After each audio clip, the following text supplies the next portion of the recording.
Hello everyone. My name is Vasilis Ioannidis. I'm a Microsoft Technical Trainer here at Microsoft.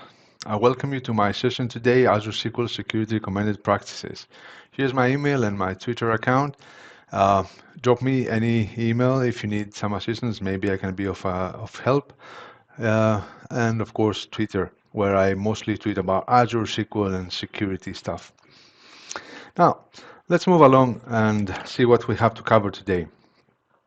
So we're going to touch a bit on macro threat intelligence, the zero trust principles, and then the defense in depth. And why do we care about that? Then we're going to cover some things for, let's say, laying the ground, so a primer on the things that you need to know in order to, let's say, apply the best practices with confidence. And then we're going to talk about the Azure SQL security capabilities. And then we're going to discuss about the Azure security, SQL security recommended practices. So what you're here for. We're going to close with some demos. Hopefully there will be time for that. If not, there will be videos with the demos, so don't worry about it. We're going to close with a summary as every time in order to reinforce what we've learned. So starting with some statistics and some thread stats and transaction stats. In general, we have more than 1.2 billion devices connected to our Microsoft services, right? From PC servers to handheld iOS, macOS, Android devices, Linux, whatever you may have into your infrastructure, right? We're getting trillions of signals every day that we parse, and we make predictions based on that with our machine learning algorithms and AI systems in place. All these telemetry, all these patterns that we identify as malicious or as non-malicious, we can leverage them afterwards as customers. You can leverage them as customers afterwards into your product design. Okay, so Microsoft Threat Intelligence, and this is a slide from the deck of Microsoft cybersecurity reference architecture, created and led and is led by prestigious colleague and cybersecurity architect here in Microsoft, Mark Simos. I urge you to check the short URL there to gather more information about that. From the same deck, also we have the Microsoft Zero Trust principles. So this is all about, instead of assuming that everything behind the firewall is safe, the zero trust model, let's say, assumes the logic of assume breach and verifies its request as though it originates from an open network. So regardless whether the request originates from, let's say, a safe source or what type of source it accesses, zero trust teaches us to never trust and always verify. So three basic principles to govern all your design. First of all, verify explicitly. Okay, so verify explicitly means always authenticate and authorize based on all available data points, including user identity, location, device health, the service or the workload that you are trying to reach to, data classification and sensitivities, and also any kind of anomalies at the sign-in process. Second, limit with use least privilege access. So use least privilege access is all about limiting the user access with just-in-time access and just enough access on the resource. Make use of risk-based adaptive policies, so understanding if there is a sign-in risk at the moment that the user is getting access to the resources, as well as, let's say, data protection in order to help secure both data as well as the productivity of the user. The third principle is assume breach. So we try to minimize the blast radius in case something goes wrong by segmenting access, right? So we verify end-to-end encryption and we use analytics to get visibility and drive, let's say, threat detection and improve defenses as well as our overall security posture. Now we're going to see how we can achieve all these as we go through the capabilities of Azure SQL, as well as the next thing that we're going to discuss, defense in depth as a security model. So the first outer layer, let's say, is physical security. Okay. In each of these layers that you see here is that we're trying to apply different kinds of security controls in order to determine if the one who is trying to get access should have access, right? So we don't just apply on the physical security by, let's say, guarding, safeguarding our data centers and our premises and the data center floors and everything with guards, security rails and everything. But we're trying to do that at every level. So starting from physical security all the way to the data, right? And we have policies and access, which for now, identity and identity access management is our new perimeter, right? It's no longer the network that we were saying. So identity is our new perimeter. And then we have the perimeter itself. Now, we have Azure safeguarding our perimeter with basic DDoS protection. But if you need more, let's say, more elaborate DDoS protection for your workloads, for your applications, you can enable what we call the standard DDoS protection that guards against volumetric types of attacks or even more elaborate DDoS attacks. Once you pass through the perimeter, then we have the networking. Networking is all about your virtual network and its related, let's say, features, right? And all these controls that you can apply. So talking about things like segregating our VNets with subnets, creating a hub and spoke architecture to divide our workloads in different virtual networks, and inside there different kinds of subnets that we can apply network security groups in order to filter the traffic, right? And of course, connecting as we let's say based on need, based on the request, and based on justification, right? Um, then we have the VM compute layer, where the VM compute layer is about your virtual machines, right? And whatever kind of compute that you are hosting. Now, the virtual machines, we have specific features for virtual machines like Microsoft Defender for Cloud for servers, where we get things like continuous evaluation and vulnerability assessments for our VMs. We have things like Microsoft 365 Defender safeguarding our not only our Azure let's say workloads, but also our on-premises workloads or even third-party cloud provider workloads. After our VM compute, we have our applications. So we need to apply controllers on our applications. Our applications could be running on VMs, right? As infrastructure as a service logic. So I could have my IIS running on VM. But it could be also most of the times we're trying to push to platform as a service models. So it could be, for example, an app service, right? So I can enable certificates, and I can enforce the client also to have certificates if need be. And then at the heart of all is the data. So we are through all these layers, so this type of onion logic, right? We have all these layers in order to make for any attacker difficult to penetrate at the end game, where it is the data, right? Our data, our customers, maybe data. So in that scenario, this is where we're discussing about SQL, right? So we have our customer data in the center, and then we have different kinds of, let's say, controls on our SQL in order to make better use of network security, access management, and threat protection, or even information protection when we're talking about data classification, audit, and all this kind of stuff. All this in order to make sure that our customer data is safe, right, and safeguarded from any kind of attack. So SQL Server features and capabilities provides, let's say, this method and this state of security at the data level, and it's how you achieve the defense in depth, okay? So at the infrastructure level, also for cloud-based or even hybrid solutions. So in addition with, let's say, the Azure security measure, it is also possible to encrypt sensitive data, protect VMs with let's say from viruses and malware, and secure network traffic, identify and detect threats that meet compliance requirements or some kind of pattern that is mimicking type of attacks that are related to SQL, right? So through the platform of Microsoft Defender for Cloud, central management point for everything, not only Azure again, hybrid, multi-cloud. So one point to rule them all and just have one view of our security posture end-to-end in our enterprise state. Okay, so laying the ground, right? So first of all, we have Azure networking, okay? And Azure networking is about VNets and subnets. So whenever we want to deploy something like a VM, a SQL VM, or an application, a VM computer or something, we need a virtual network.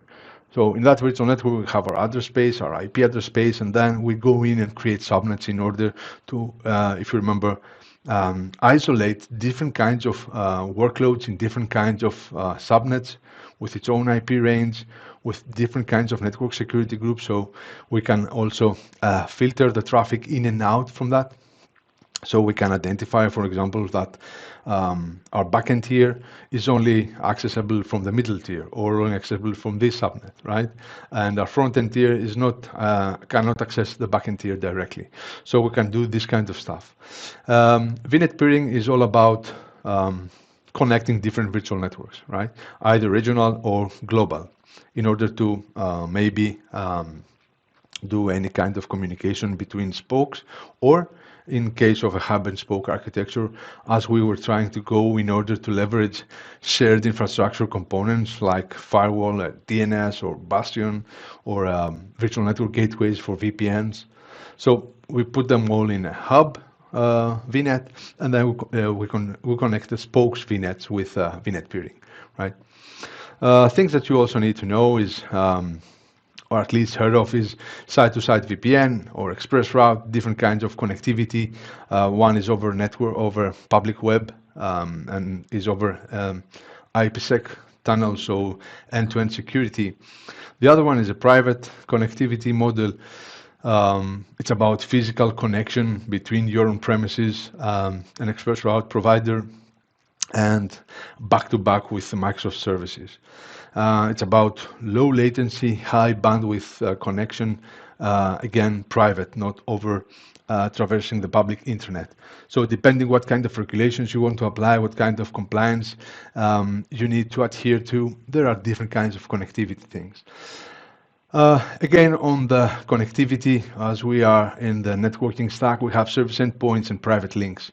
And service endpoints work with what we call subnet delegation. And this means that we have our VNets, remember, and inside there we have subnets. And maybe we want to, let's say, connect our VM, whereas our middle tier may be running some specialized APIs or some kind of application that we have. And we want to talk with our Azure SQL DB, right? Platform as a service offering. And we want to make this in a way not going over the public internet or accessing it through the public IP, but traversing some more private connectivity. So service endpoints, what you do, you enable it on the service on the subnet level, right? And whatever resources you have on the subnet, they can connect depending what kind of service you enable on the service endpoint. In our case, Azure SQL. We can traverse the Azure backbone instead of the internet in order to get to the Azure SQL DB that we have deployed. So this means, let's say, not public connectivity. We're still using the public IP of ours, of the Azure SQL DB, but we are traversing through the Azure backbone and not the public internet. So we're not using the public IP of our VNet to go there. In case we don't want to do that, and we want to have completely privacy over our connection, so we want everything to happen inside our virtual network, even when we're talking to an Azure SQL DB, then we can use private links and private endpoints. And this is like where private links is a service. It's a paid service, while service endpoints are free of charge, right? And private links are it's like getting an IP from your subnet, right? So it's reserving an IP from your subnet, from your range, and the SQL DB is like coming into your, so it's like you're dragging in the SQL DB inside your virtual network, and then everything happens inside your VNet. So there's no traffic flowing outside of your virtual network, right? So this is the best practice in terms of connecting to Azure SQL DB. Bring it in with a private link, enable also DNS on that one in order to be able to be accessible also from different kinds of networks by integrating DNS to your private link. The last thing is Bastion, and Bastion is all about service management. So when you want to do a management on your VM, instead of opening up to a public IP, which is a very, very bad idea, just pushing out a public IP and opening either SSH or 3389 RDP connectivity. You enable Bastion, which is like a managed service from Azure. It's being injected inside your VNet. It needs a specialized subnet called Bastion subnet, and then it goes and deploys the Bastion resources. And then you can connect to your machines privately, so no public IP for your VM in order to connect. You just connect to the Bastion over TLS or 443. You don't even need to open firewalls from within your on-premises environment to access it, because it's only outbound 443, right? So this is also trouble-free connectivity. So most of the times you will be doing this over the portal. You gain access to the portal, to the Azure portal, and then you go to connect on the VM and choose Bastion. And it will open up in Azure another, let's say, Edge browser window, or Chrome, or whatever you may be using, Brave. And it will just be like having an RDP or an SSH connectivity window, right? There is another SKU, a standard one, that you can use to connect to a Bastion host without connecting through the portal, so directly from your desktop, again over TLS. So it's something also that you can choose, but it's different SKU. Now, on the second, let's say, pillar of the things we need to know, identity and access regarding around Azure AD, different kinds of user types, cloud native, synced, and guests. The cloud native are the ones you create on Azure AD. The synced ones is about hybrid identity, right? Bringing our own Azure Active Directory identities from our on-prem environment. We sync them up to Azure AD in order for them to be able to use what we call single sign-on, and in some cases similar single sign-on, in order to gain access to either Azure resources, Azure applications we deploy, Microsoft 365 services, or any other kind of SaaS offering that we can give access to. The guest ones are for B2B, so it's like we have some partners, we want to invite them into our environment in order for them to be able to, let's say, leverage some cooperation and do some sharing of information and work on some specific projects and some specific resources. Instead of having the burden of creating their users in our tenant, we just invite them with their own user. It could be a Microsoft account, could be a Gmail account, could be, let's say, another Azure AD account, of course, right? You can invite them, an Outlook account, whatever. You can invite them into your tenant, and then you can give them access. The good thing about giving access is that you can apply also conditional access. So even if this user is not our user, we don't manage the user, we don't know this life cycle in terms of password and all this kind of policies. As soon as this user gets into our tenant realm, right, and this user is trying to access some resources, we can apply conditional access, and we can say, okay, you need to prove that you are who you say you are. So we can do things like MFA. We can apply things like identity protection features, like checking sign-in risk and user risk policies. Things like if that user is connecting through behind an anonymous IP, we can block access, right? Things of this nature. Conditional access is the preferred way of implementing MFA. Don't enable MFA by default to everything a user does. At some point, there will be user fatigue, and the user probably, at some point, if his or her password is breached, maybe it will approve an attacker, right? So just make sure that you intend to apply MFA whenever there is a need and not everywhere, okay? So privileged identity management is, let's say, the proposed way of giving access, just enough access and just in time access to the person who needs to be productive as at the time that he wants or she wants to elevate himself or herself to another role. Okay, so say for example there is a developer in your organization who needs to do an application registration on your Azure AD, right? Instead of giving permanent permissions as application administrator on your Azure AD to that specific user, you can, let's say, make that user eligible for application developer and um, uh, application administrator, right? And that user, when the time comes and needs to have access on that specific rights, he or she can ask for elevation in, you can change workflows. So for example, you can modify the workflows in order for when someone needs to elevate him or herself to something like that, you can request a further MFA.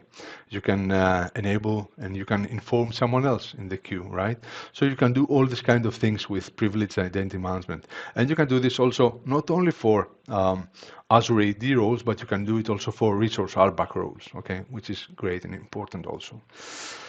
Third one, resources and authorization. Talking about, first of all, the hierarchy. I would say there are two types of hierarchy here. There's the Azure, and since we are talking about SQL, there's also a SQL hierarchy, right? And if I switch to my whiteboard just for a second to show you a couple of things. So let's switch to the whiteboard. And let's say, first of all, we have our Azure AD tenant, right? So this is Azure AD tenant. And below the tenant, we can have, we can enable management groups, right? And the first one is called the root management group. And then you can have multiple management groups up to 6 levels, right? And each management group, so management group 1, management group 2, management group 3, etc., right? And you can have up to 6 levels of management groups. So this is the nesting, the maximum nesting. You can have up to 10,000 management groups. So management groups are a way to apply things at scale, right? Imagine having a management group and then you have, for example, it could be a management group like your regions, right? Or it could be your companies. And here could be your root company, your enterprise, right? Depending what kind of, let's say, governance, architecture, and designs you have prepared.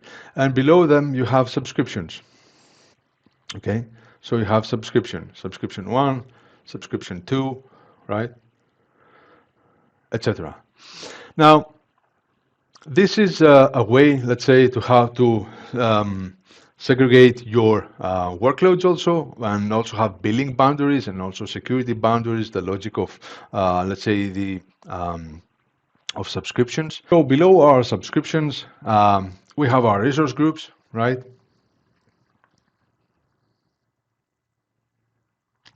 And at the final, let's say, level, we have our resources, right? So our resources can be VM, can be a SQL DB, whatever we can deploy on Azure, right? Hundreds of services. So this is our hierarchy, starting from the management group, the root management group, then we have different kinds of management group levels, below subscriptions, of course, and under the subscriptions, we have resource groups where we deploy our individual resources. So in this logic of, let's say, of hierarchy, we can go and apply things like role-based access control for authorization, so permissions on our on different kinds of level, either at scale by applying on a management group, or at subscription level, or at resource group. Staying on the resource group as a lower kind of scope, all these are considered to be scopes, right? So this is scope, this is scope. Wherever you can apply any of these kinds of, let's say, RBAC policies or budgets, these are considered scopes, okay? So try to stay on, as a lower level, try to stay on the resource group, okay? Don't go lower, it will be a mess afterwards to manage the individual resources and assignments, okay? So you have the RBAC, you have policies, initiatives. If you want to apply something at scale for compliance reason, checking against built-in initiatives like PCI for financial organizations, or HIPAA for health organizations, or FedRAMP or whatever. There are dozens of built-in policies and initiatives that you can make use of, or you can even create your own policies and initiatives. And also apply things like budgets for costing purposes that can roll up to your enterprise level. Okay, so this is the hierarchy for Azure. There is also the hierarchy for SQL, right? And this is where we also can, let's say, we have the different kinds of permissions that we can apply. So we have our SQL instance level, we have database level, we have schema, and we have object level. So at any kind of these, let's say, permissions you can apply, you have also this kind of hierarchy. Try also to do things by separating schema, maybe for let's say, assigning to specific groups of users the equivalent, let's say, security permissions, right? So try to stay away again from the object level and from the individual user. Stay as much as on a more abstract level than the individual one. Okay, so two types of hierarchies. Let's switch back to our deck. And then we have the RBAC roles. And we said that RBAC roles is all about authorization. You see it in Azure everywhere, right? It's about identity access management. This is how you can get very granular by creating either your own custom RBAC roles or by leveraging the built-in roles. There are three roles that govern, let's say, all resources that are everywhere: the owner, the contributor, and the reader. The owner can do everything, contributor can do everything, but not delegate access to others or elevate oneself from contributor to owner. So this is the difference between owner and contributor. And there's the reader, who can read all the resources that has access based on the scope, either management group or subscription or resource group, but cannot do anything to modify the resource. Now, in case you don't find a good fit of built-in RBAC role, you can create your own custom RBAC role with JSON, right? Take one, customize it, create it, assign your groups of users, and that's it. But try not to overdo it. It's going to be also quite difficult to manage afterwards. But just enough access, remember. So don't overdo it, but also don't overgive access because there is no, let's say, exact fit. So balance things, right? Balance. There are product-specific RBAC roles. In our case, for SQL, there is the SQL Security Manager, there is a SQL DB contributor, or a SQL server contributor. Different kinds of resources have different kinds of specific RBAC roles, okay? And then last is the resource logs. Make use of them. Know them, they exist. When something is working, you have a resource group where you have everything up and running. You can enable these resource logs so nobody can delete something. So maybe if an attacker gains access at any kind of level, if they don't have the owner on the specific, for example, resource group where the lock is applied, they will not be able to remove it or even delete anything. So these are things that you need to know in order to make sure that you can follow the rest of the things on how you can apply. So in order to apply best practices, first of all, you need to know the capabilities of something, right?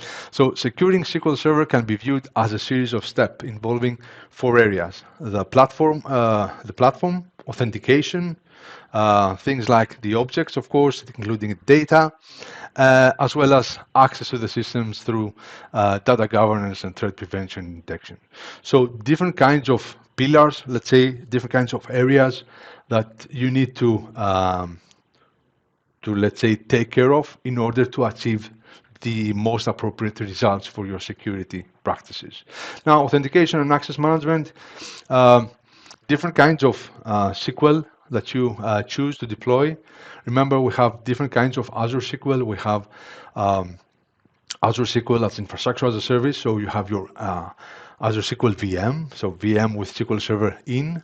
You can either create one from the marketplace or lift and shift your own, right? So this SQL Server can have Windows authentication and can also have SQL authentication. So remember the mixed mode. Um, Azure SQL Platform as a Service offering does not support Windows authentication. There is now in preview the logic of applying working with Kerberos on Azure AD. Who would think like we never said that Azure would talk Kerberos. We were also talking like Azure talks SAML, talks OAuth2, WS Fed, but not Kerberos, right? Kerberos was NTLM, LDAP, was all Active Directory things, legacy. Now we saw that there is a need for that, and we are bringing a complete new realm for Kerberos on Azure. And so the first thing that we'll be working with Kerberos is SQL managed instance. And if you want, you can leverage that. It is in preview. It's not, I wouldn't say it's for production workload. Maybe talking with Microsoft support for that. But you will be at some point doing Kerberos also, at least for managed instance. Now, Azure AD authentication and SQL authentication, also both of them supported on SQL PaaS offerings. And based on what you choose, you will have different kinds of authentication mechanism.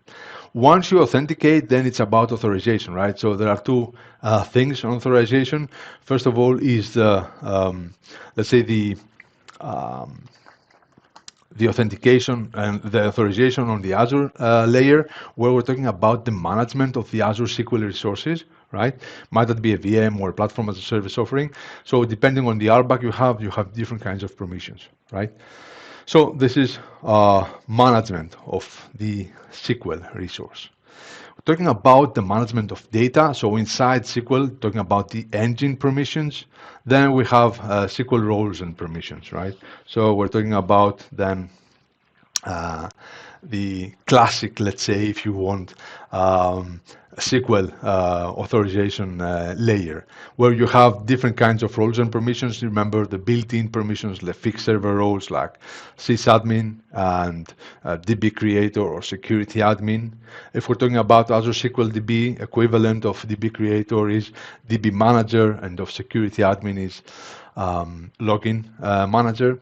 So we have these different kinds of roles that we can assign to groups of users, most likely, or at least users, that they can interact with the resources we have. And then we have also row level security. And row level security is an application security feature, right? It is very close to the data. Everything happens on the data tier, and enables the ability, let's say, it gives the ability to leverage the user execution context in order to see and to give access only to specific portions of the data in a table, in a database table. So row level security, let's say, partitions, or let's say hides the horizontal portion of data so that its user can see only their own data and not the others' data. For example, it could be maybe you have a multi-tenant scenario where each tenant should see their own data only. Then based on the user context, you can filter, you can create like a where predicate, where tenant equals something, right? And you get only your own data. Or maybe you're in an application that a sales, as we will see also in the demo, a sales rep should see only his or her own data and not the other sales rep data. But a sales manager should see all of them, right? So by enabling row level security policies, you can have just that without, let's say, changing much in your application. It's just about the level of the user who has access on your data. So record level, let's say, security without having to make significant changes to your application. Once we go away from the authentication and access management, then we have the network security pillar. And in that one, we start with VNet injection, talking about SQL management instance. So SQL management instance, it's not outside, it doesn't live outside of your VNet. So it lives inside your VNet. It needs a specialized delegated subnet where SQL managed instance is going to be deployed, depending what kind of, let's say, pricing model you have chosen. It may be different kinds of resources that you see deployed, right? The thing is that all information stays into your VNet. All traffic stays within your VNet. You can enable things like network security groups and all these kind of things afterwards in the subnet. The other thing that you can have as a capability is private link for SQL right? So you can bring in the platform as a service offering of your SQL inside your VNet, so traffic stays within your boundaries. And you can also enable firewall rules and NSGs. Now, firewall rules, talking about SQL firewall rules.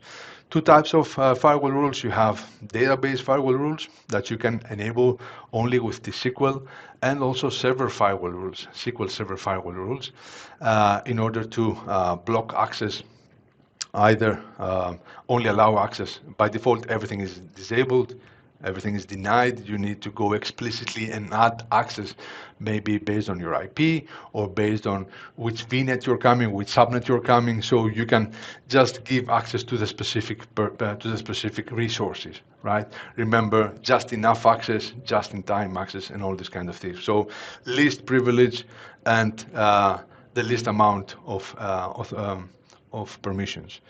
The network security groups, it's about filtering in, out, and deny, allow. So it's like a stateless firewall, if you will.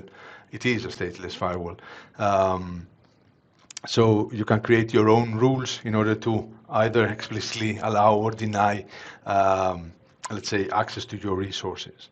The outbound firewall rules is about, let's say, stopping unauthorized egress of data from your SQL server. So it can only allow specific, for example, export of data to a specific storage account or to a specific another specific SQL server. So you can, let's say, stop and prevent the data exfiltration. The next pillar is data protection, and data protection is mostly about encryption, right?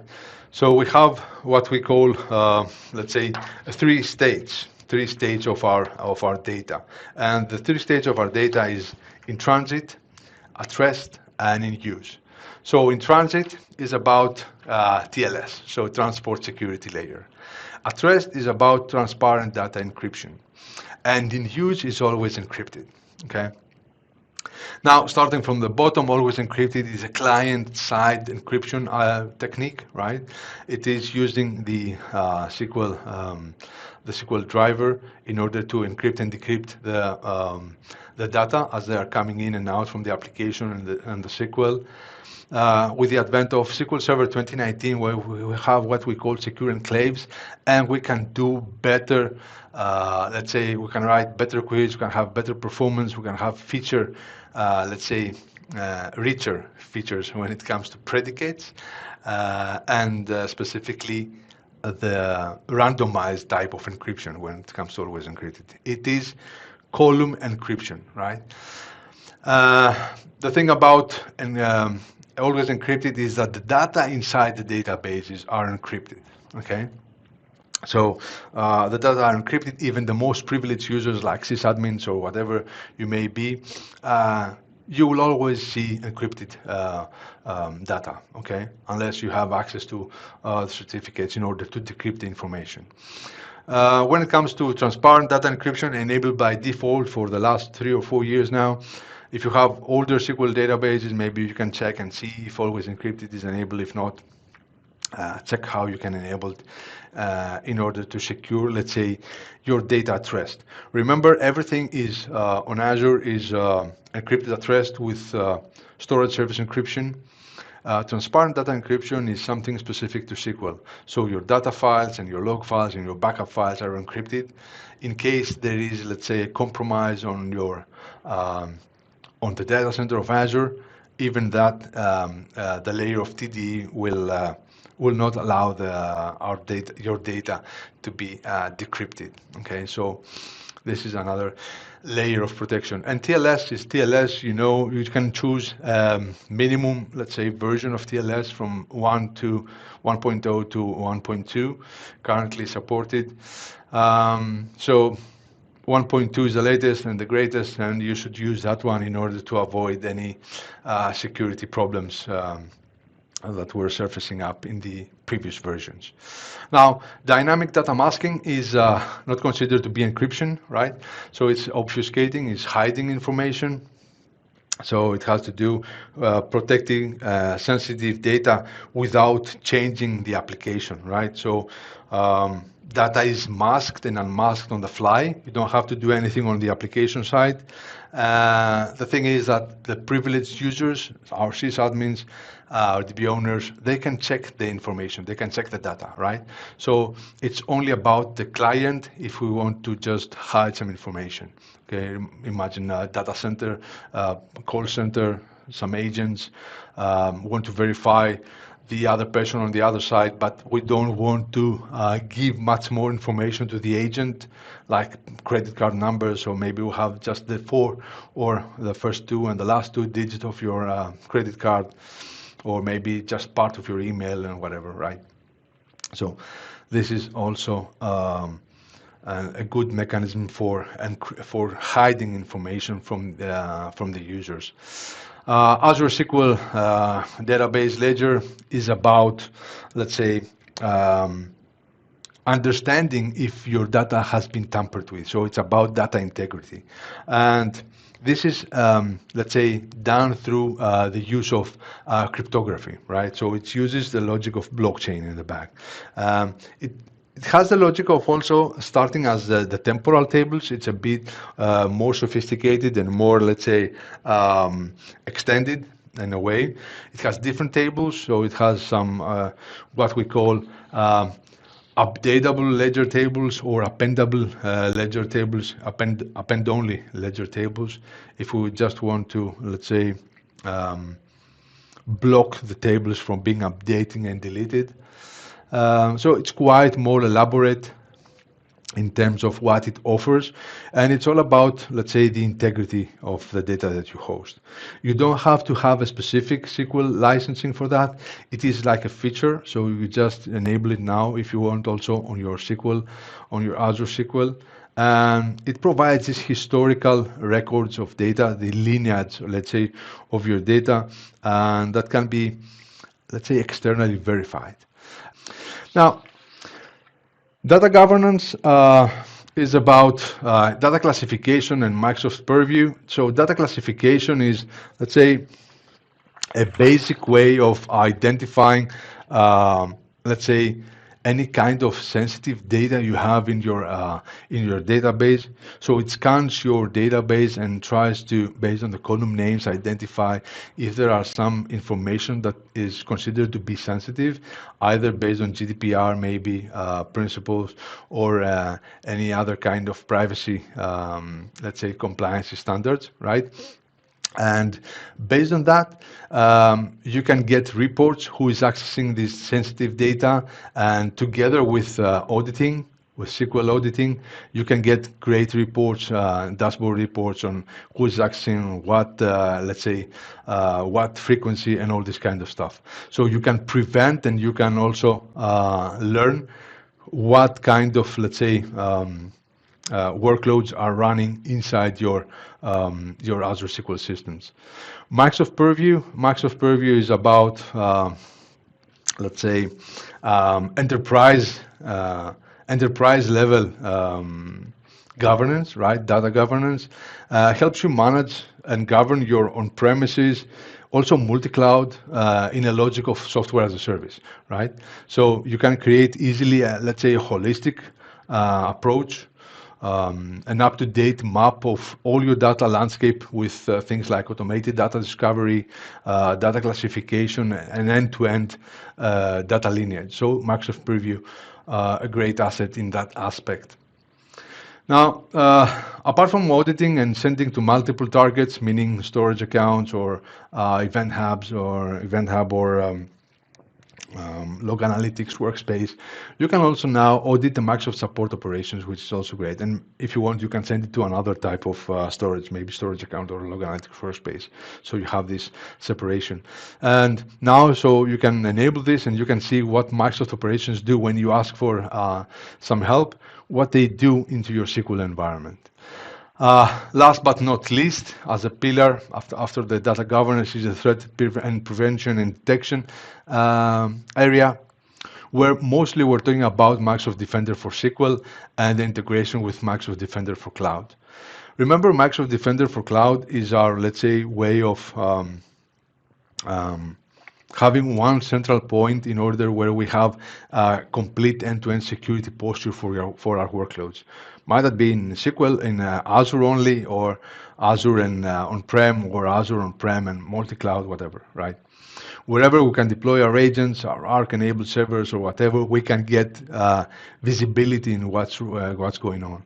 Now, for SQL, there are two specific things that you want to enable. The first one is vulnerability assessment, where continuous assessment of your SQL servers and the databases will give you any kind of, let's say, notification, alert, if something goes wrong and you need to fix based on the best practices. And as well as advanced threat protection will try and detect any kind of, let's say, anomalies inside your SQL Server deployment. So things like queries that mimic SQL injection patterns, right? Or things that has to do with maybe someone trying to gain access with types of brute force attack logic, or maybe even a VM that is trying to gain access into your Azure SQL with a legit user, but this machine is already well known, for example, to Microsoft Defender for Cloud, that is maybe being taken over by mining malware, right? That is known maybe even to talk with the command and control server. So different kinds of things that you can enable on the threat prevention and detection realm in order to, let's say, secure your environment also in that aspect. Okay, now that we have all these and we know the capabilities of Azure SQL features, we can move on to the best practices, right? So I would say best practices. First of all, try to centralize your identity management. So try to have one repository of your users. So use Azure AD as that one, as your user repository. And as much as you can, move away from SQL authentication to things like Azure AD authentication, and if you have SQL VM, to Windows authentication. Remember that the users that you are synchronizing from your on-prem environment all the way to Azure AD, these users are users that can be used as single sign-on users to your Azure SQL environment, right? So you don't have to recreate them, just one user and can be working from any Azure resource. Then we talked about bringing them on, and then we have RBAC roles and SQL roles. RBAC role, remember, is about managing the SQL resource itself, either it might be a PaaS offering or an infrastructure as a service offering. SQL roles is about the built-in roles that we have into Azure SQL environment or SQL Server. Built-in roles, if something is not, let's say, a perfect fit, but it's a slight difference, then stay with a built-in role. If there is quite a difference, the attack surface could be used for doing things like lateral movements or whatever. Build a custom role and fit it to exact match of your user profile. Then make use of MFA along with conditional access and identity protection. Those are Azure AD Premium, but most likely your organization is already on Azure AD Premium. At least for the users that should have this, let's say, escalation of privileges, make sure that they are covered by Azure AD Premium licenses. P2, in order to have also identity protection, where the machine learning algorithms about signing risk user policies and risk-based policies are taken into consideration. So make use of MFA with conditional access. Remember user fatigue. Don't just prompt user for MFA at some point. They will just press approve and they will not be the ones gaining access, right? So assign Azure AD groups or SQL roles to groups of users instead of individuals as much as you can in order to avoid, let's say, um, the overhead management afterwards if something changes, right? Because you have to have a clear map of what you need to change afterwards. And if it's on a resource level, on a user level, it's going to be crazy, right? Now, remember separation of duties, very critical. So DBA, Dev, Security Admin, they are not all of them DBAs. They're not all of them sysadmins. They're not all of them DB creators or login managers in your SQL DB, right? So make sure just enough access. Use PIM, right? So this is also very important. I have it here, yeah, leverage features like PIM. We will get to that. So different accounts for different environments, dev, test, and prod. Doesn't make sense to have the same users, right? And now that it came to me, when you bring your identities from on-prem to the cloud, don't bring your domain admins, right? Please don't do that. Just take the users you need. Domain admins should not be on your Azure environment, right? If you want to have global administrators, create them on Azure AD, make them global administrators. Don't get them up there, okay? Now, try to avoid dynamic SQL execution in order to avoid SQL injection attacks, use procedures, use parameters, don't concatenate strings, right? And validate user input. These are very valid and quite, no, it's not mainstream, it's been for many years as best practice, okay? When using Azure SQL VM, utilize the infrastructure as a service agent extension in order to have a good visibility on your VM properties, on your SQL VM properties without logging into your SQL or using other tools like SSMS or Data Studio or whatever. But with SQL Infrastructure as a Service Agent extension, which comes directly if you deploy it from Marketplace. If not, and you're deploying your own or doing lift and shift of your VM, it will pick it up and will install a light agent version.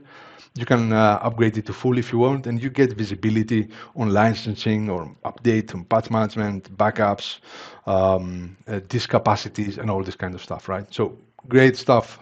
Make use of it. Trying to make your life easier, right? Don't use the tools. Use the tools.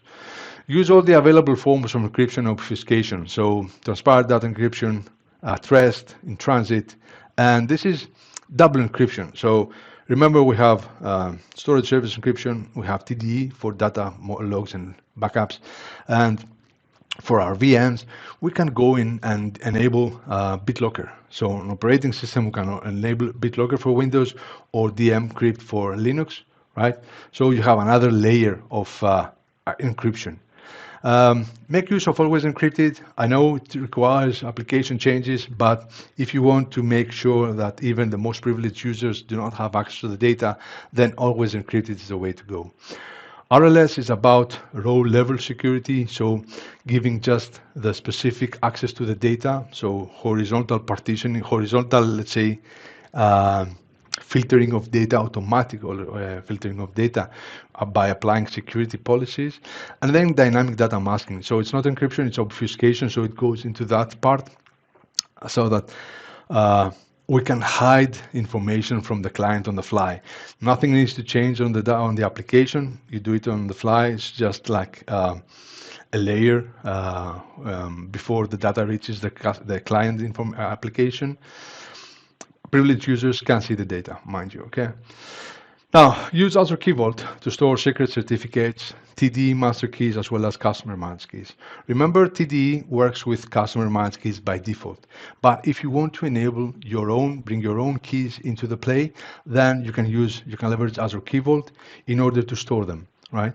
And you can also store secret certificates and all the other stuff. So great resource for security management of things of this nature, like certificates, passwords, any kind of secrets, or even the managed keys.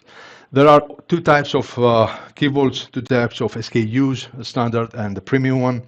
Um, Standard has to do with, let's say, software type of encryption keys used.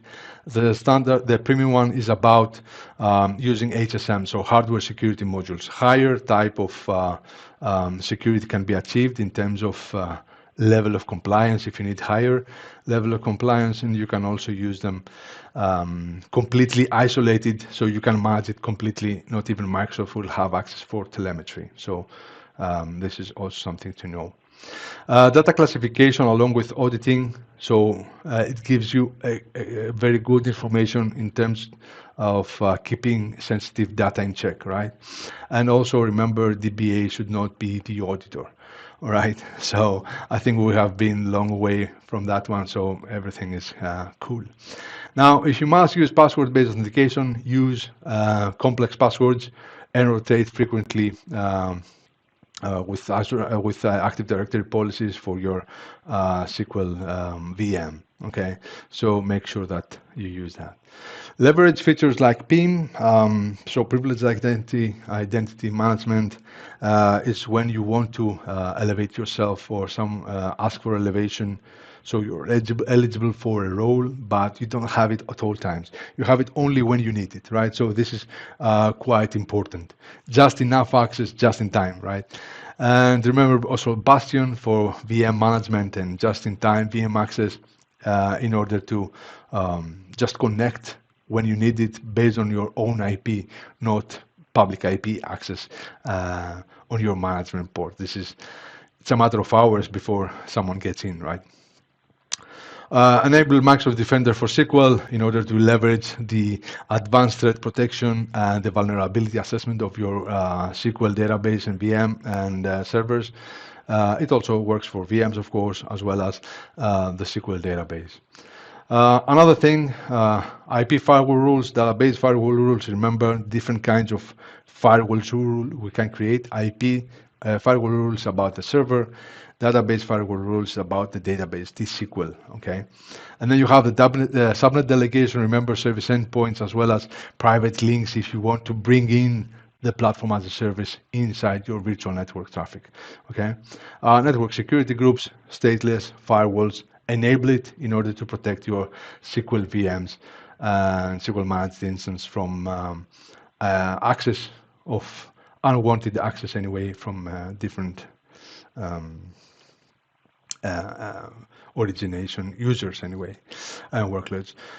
Last but not least, when you enable a private link, disable access from Azure services to reach your Azure SQL resources. So set it off, disable it, okay? So once you do that, then all the traffic will be routed through the private link. And with that, we finished the Azure security best practices, okay? And then now we can go in and dive into demos. Okay, so let's switch to our demo. I'm in my portal, I'm in my tenant here. Let's start off with Azure Active Directory and have a quick look on conditional access and how we can force MFA for users who are DPAs and to which we want to enforce MFA through conditional access.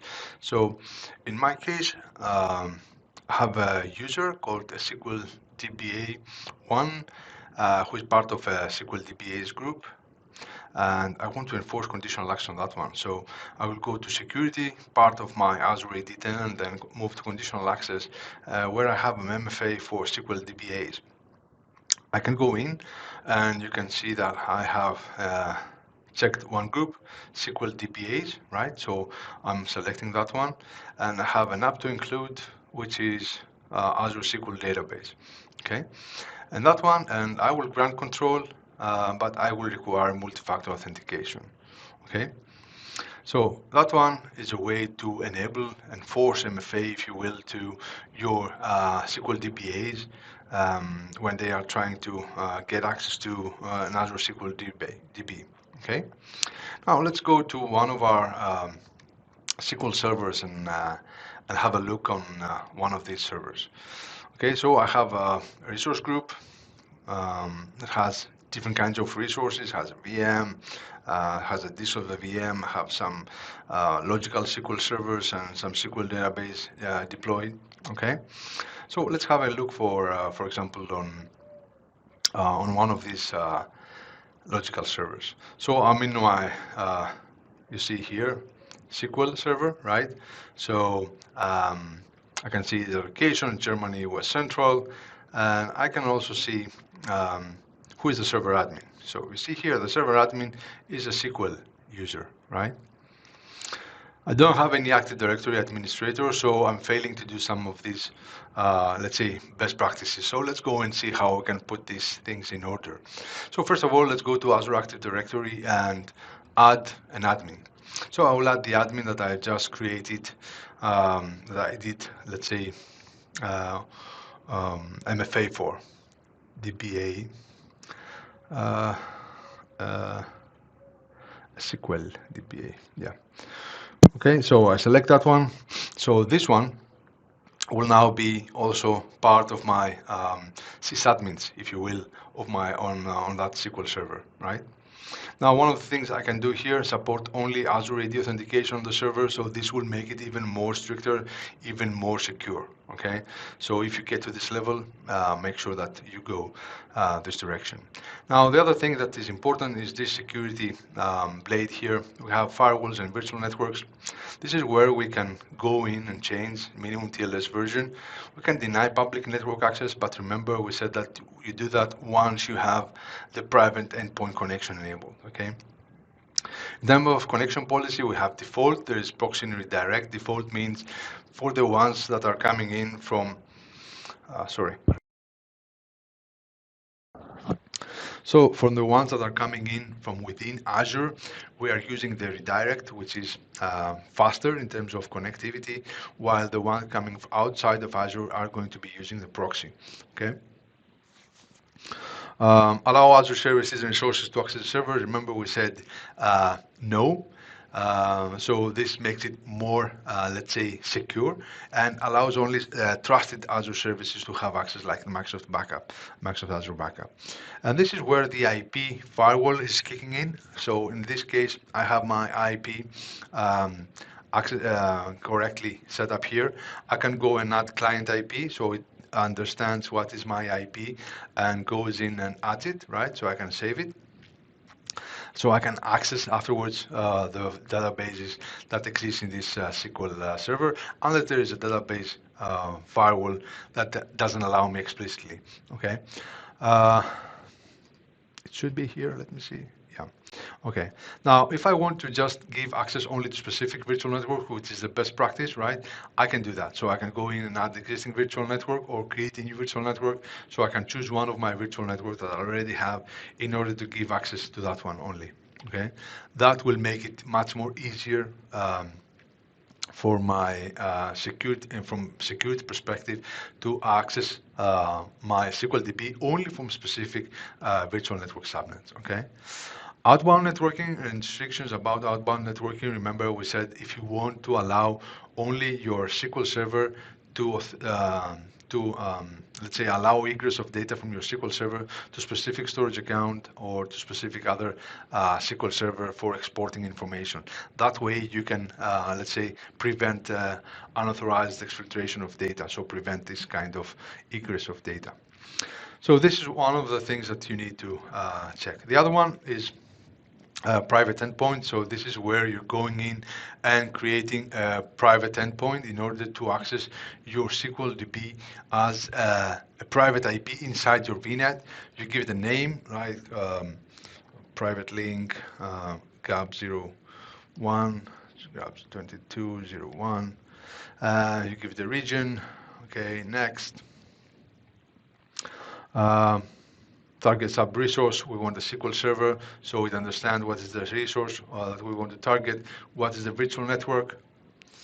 It needs to be in the same region, so this is West Central, Germany,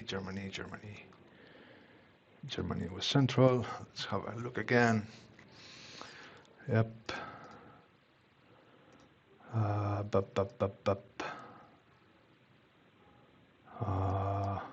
No existing in-card subscription and location. That is strange. Let's have a look. Okay, so the thing is that my VNet resides on North Europe, so that's the problem.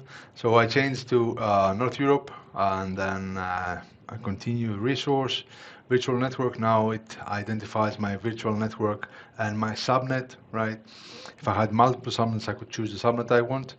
And once I do that, then I can integrate with private zone, DNS zone. Remember, I need that in case I need to communicate with other virtual networks apart from that one. And then I can do next tags and review and create, and it will just create my private link, my private endpoint for linking in with my specific Azure SQL server and its DBs. So once I do that, and I have created my private endpoint, now I can go in if I want and disable the access to my other virtual network, to my other connectivity services. So once this is deployed, this will be, you can use it to block all other access. Now, Microsoft Defender for Cloud, moving down the things we have in our security blade, you see that Microsoft Defender for SQL is disabled. I can enable it, but you see some recommendations here anyway that are coming from Microsoft Defender for Cloud. Okay, so Microsoft Defender for Cloud. So if let's open another window and go to Microsoft Defender for Cloud. Let's click here, Microsoft Defender for Cloud. Yeah, go away now. Microsoft Defender for Cloud, the old Azure Security Center where we changed back in November during the Ignite. So one view for all your security posture in Azure, AWS, GCP, whatever you have, right? You can just use what kind of subscriptions you want to check, maybe only this one, and I can only have just security posture on this specific subscription, right? So I can enable different kinds of, let's say, I can see different kinds of recommendations for my workloads. And in this scenario, you see I have secure score 50. I have an MFA, which is fine for everything. Apply system update, so I need to apply some agent updates on this one. This is unhealthy, this is completed. So things that I can, actionable things that I can go in and to do in order to improve my secure score. The higher the better, right? And you can have a history of how things are evolving around your secure score. The good thing about environment settings is that you can enable and see what kind of, let's say, things you have enabled for your Defender plans. One of them is, as you will see, databases here, right? So it's fully configured. You can edit the configuration if you want. Enabled, disabled, and all this kind of stuff. Okay, so once we have this, we can go and enable this one. You get different kinds of things, like SQL Server should have an Azure Active Directory administration provisioned. We already done that, so it takes some time for this to work, right? Auditing on SQL should be enabled. Private endpoint should be enabled. Microsoft Defender for SQL should be enabled. So you get all these kind of, let's say, recommendations in order for you to enable and start working towards a better, let's say, secure hygiene for your SQL. Let's enable the Microsoft Defender for SQL for our SQL server, for our logical SQL server. So while this is being enabled, we see also the deployment of the resource group of the private link is still in progress, right? So things are happening in the back. Let's move on to transparent data encryption. You see that this is enabled by default. We have a service managed key. If you want to bring your own keys, you can do customer managed key and then go in, pick up the key vault that you want, pick up the key, pick the key you want, and this will just change the way transparent data encryption is encrypted using your own keys. Mind you, learn more about this if you already have some workloads on, so you don't get into any surprises.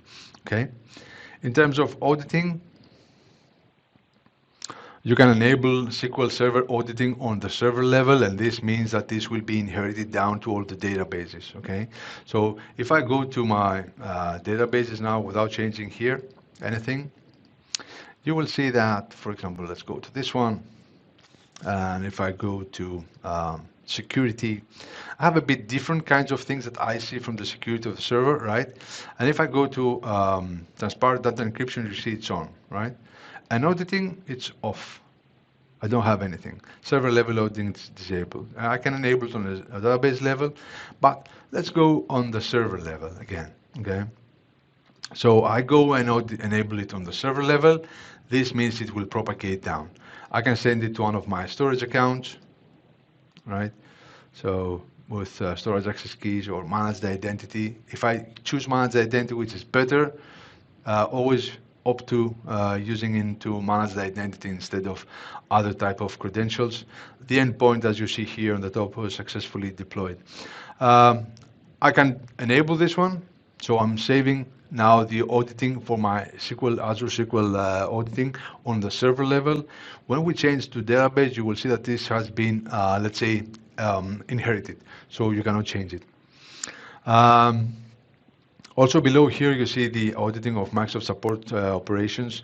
This is where you can enable also this information. Okay, so you can enable also this in a different storage account or same, it doesn't matter. Okay, so this is something also that you can enable. So if I go back to my database now, you'll see that in the auditing, I should have this inherited. You see, is enabled. Okay, so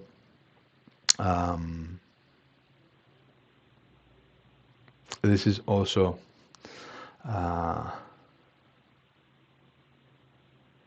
yeah. You see here, if blob auditing is enabled on the server, it will always apply to the database regardless of the database settings. Okay. Of course, you can do it also explicitly if you want. You can say it to long analytics or whatever, right? But you don't have to. Let's go back to our SQL Server level, and let's have a look on the Microsoft Defender for Cloud and see what's going on now. So you see now this is enabled, okay? So it is configured. If I want, I can change some things.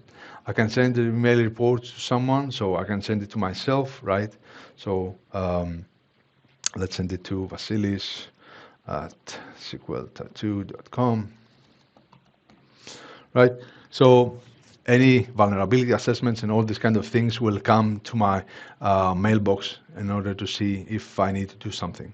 So I can save that.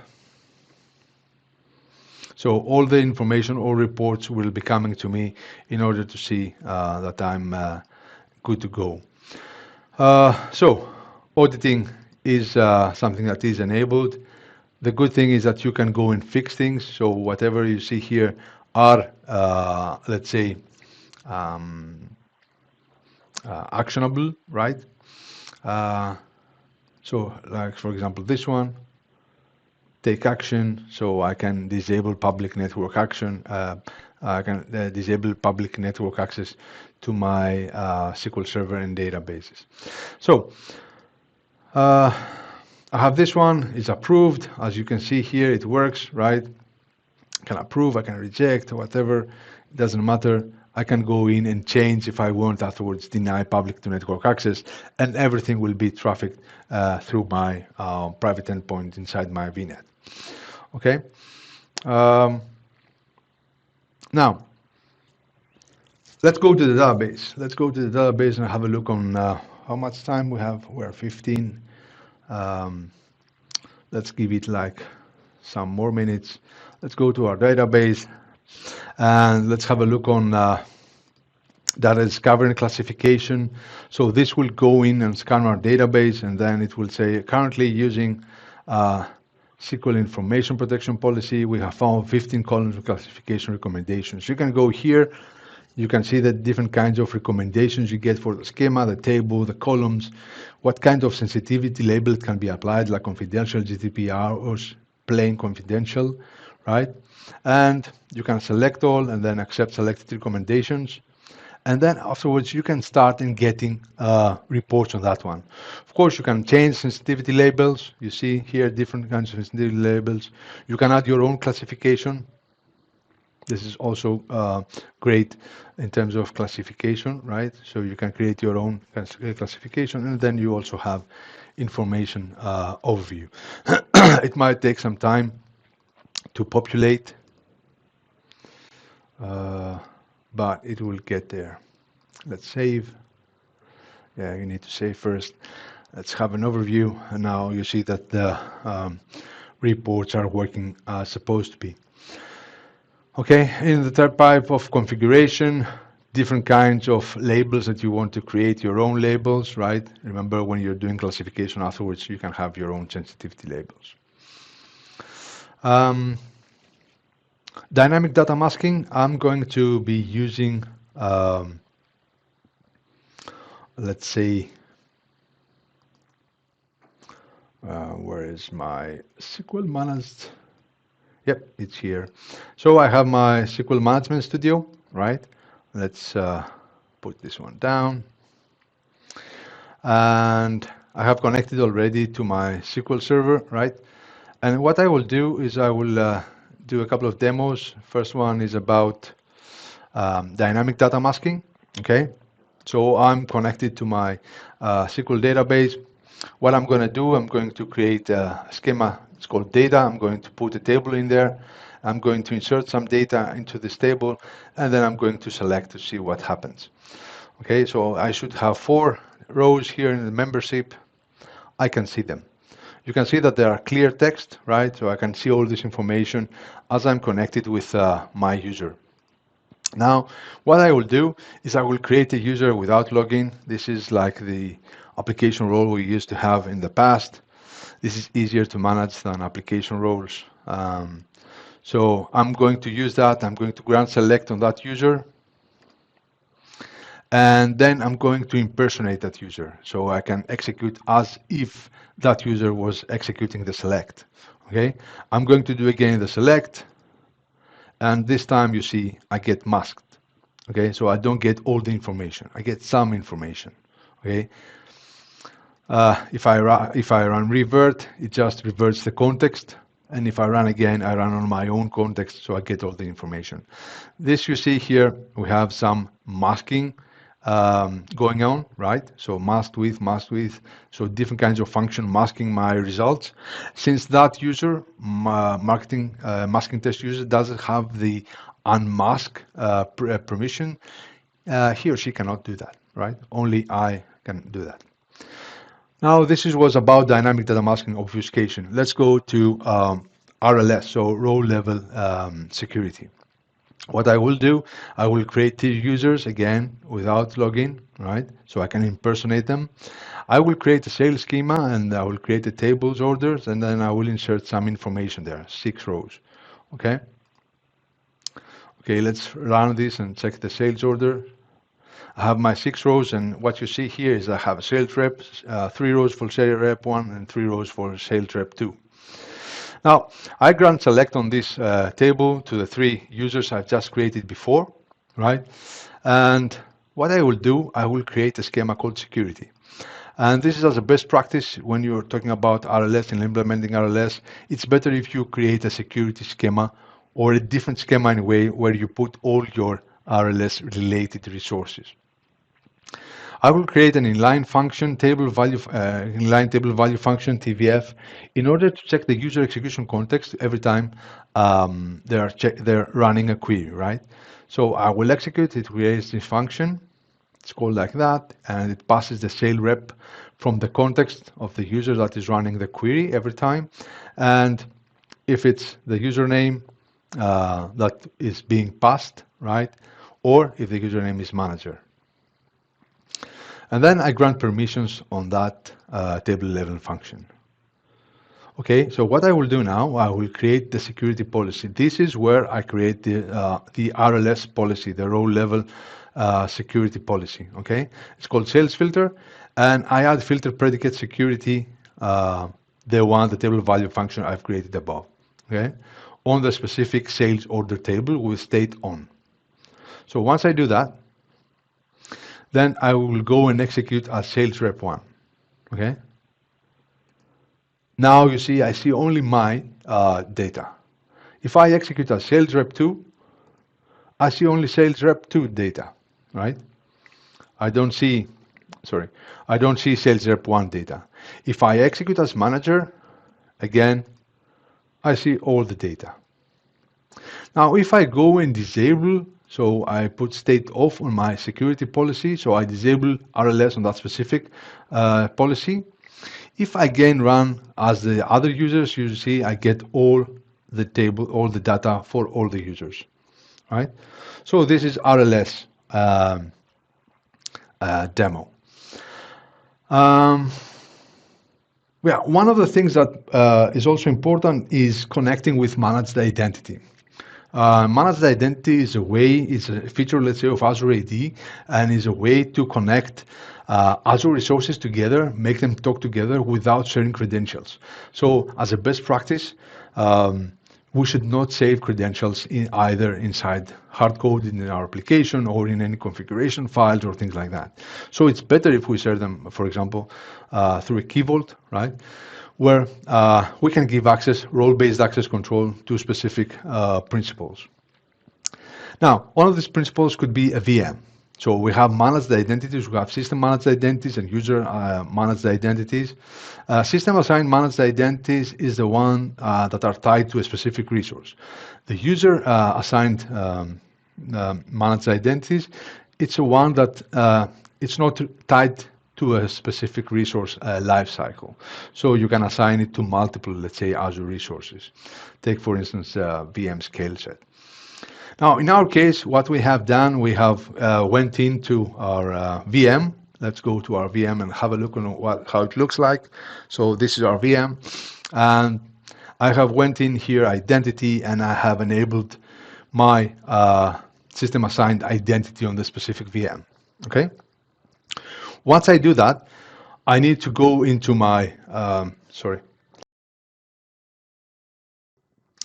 I need to go onto my Azure SQL and grant access to that specific principal and also give some kind of permission, role, SQL role permission on that specific principal in order to gain access. Okay, so let's do that first. So let's connect onto our server. We are connected already. I'm going to open my my script. It must be here. It's in another screen, sorry for that. Okay, so what I will do is take these two lines, right? I'm going to open a new query, and what I'm doing is I'm creating a user that is the name of the VM, right? So that's the name of the VM from external provider. So this is Azure AD. So I'm executing this one. Oh yeah, so correct. So first I have to create with Azure Active Directory. So let's go back one step and connect to this server with my Active Directory user. So I will be SQL DBA1 at learning.net.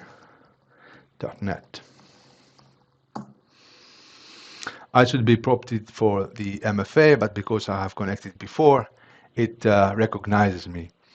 So this is my database again. Let's open a new query and paste it again and try to do that now. It should work, correct. And now what I do is I grant DB data reader on this specific user I created just above. Okay, now this user now is part of my users, right? And I also have access as a data reader. Okay, so this is the user I just created with data user. Okay, great.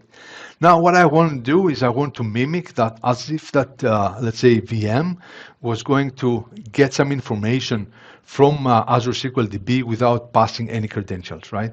So what I will do is I will go to my VM. This is my VM. You can see here on the top, it's GAB 2022 SQL VM, right? And I will open PowerShell, and I will initiate the process as if the application was running and trying to get access uh, to my Azure SQL. So I will bring in the script. Okay. So what the script does, so it's going to invoke a web request. This is a loopback address on that machine where the managed identity, let's say, um, um, the managed identity service is running, and what it will do, it will go to Azure AD, to my Azure AD, and it will request a token, okay, based on the system managed identity assigned on the VM. Once it does that, it will take the content, convert it from JSON, and it will assign the access token into a variable that I will use afterwards in order to connect to my SQL server, okay? So let's try that. First of all, execute this. And let's see afterwards what the access token has inside. It should be the token that I will use afterwards to, um, let's do it like that. So you see I have the access token information from the Azure AD.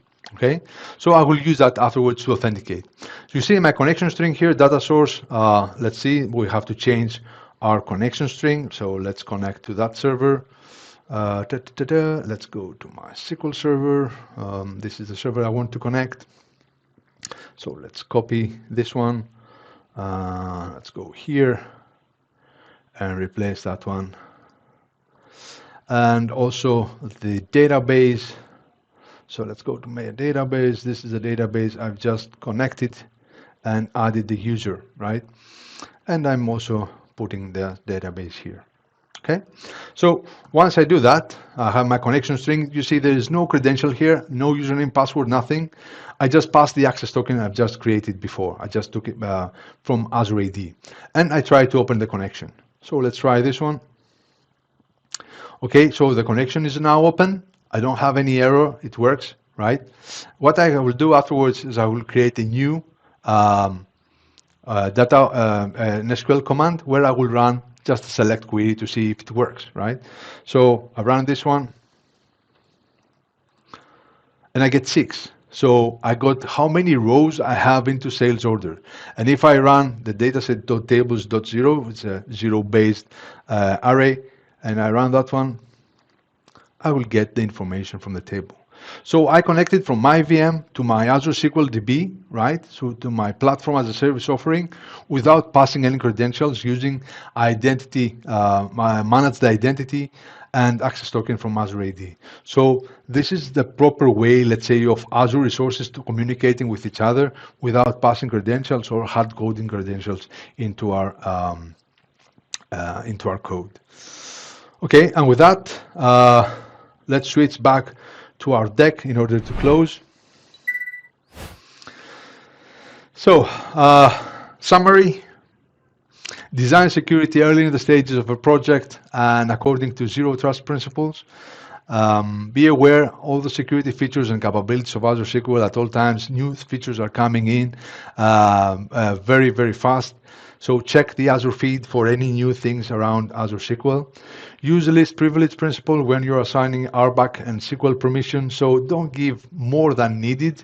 And if someone requests more, ask for justification. So use appropriate authentication mechanisms. Remember, try for Azure AD. If you need to have VMs, SQL on VMs, go for Windows authentication instead of SQL authentication, where you can have more elaborate Active Directory policies governing things.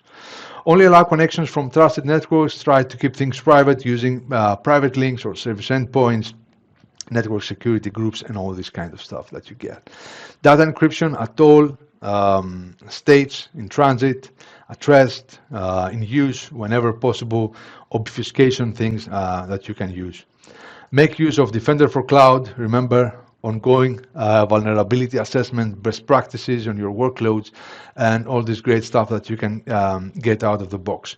Small fee for, let's say, a great set of tools. Monitoring and auditing is your friend, so don't be afraid to use it. You have nothing to fear if you are abiding to best practices. Okay. Last thing, you can. These are some references that I have used also. You can scan the QR code and you will get redirected to this link that I have created for you, where there's a document with all the information. Thank you very much again for staying with me. Hope you got a great, hope you like the session, and I hope you have a great Global Azure Bootcamp 2022. Take care.